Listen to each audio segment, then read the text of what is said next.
Hello, welcome back to the channel.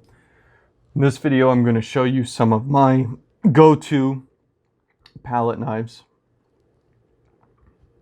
These pretty much do everything I need them to do for my paintings thus far. So this should help save some time and money and effort and stress, as there are many knives to pick from, and instead of buying multiple knives and then not using them, I figured I'd just show you a shortcut. So I was just painting earlier with this little guy,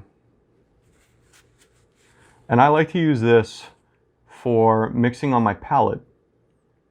Yes, you can use this to actually apply paint to your work surface, which I rarely do.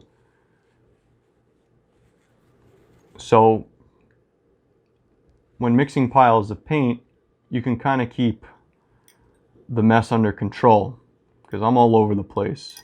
So if it's a small blade, you can only smear out paint so much pressing this thing flat down.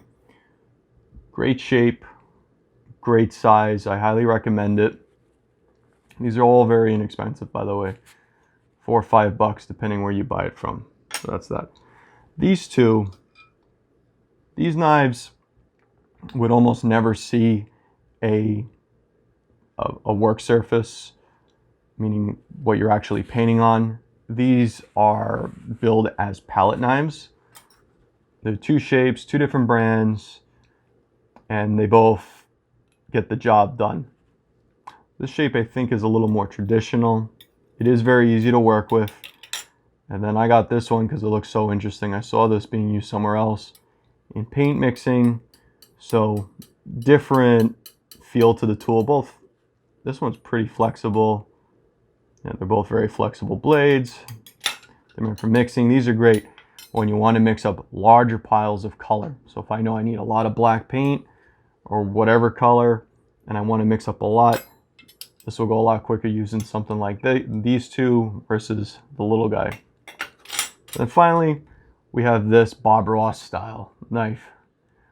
Bob uses this to mix and paint with. I use this as a palette cleaning tool.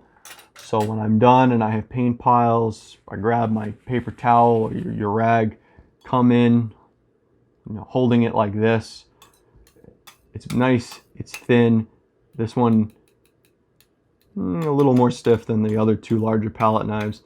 Does it great. Just scoop, wipe, scoop, wipe, scoop, wipe.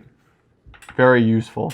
Tried a bunch of different ways to clean palettes, and this is by far the easiest way of scooping up paint that I have found. So yeah, hopefully this helps you. And if it did, I'd ask that you please subscribe, like, and share. It helps out the channel, and I appreciate it. Thank you.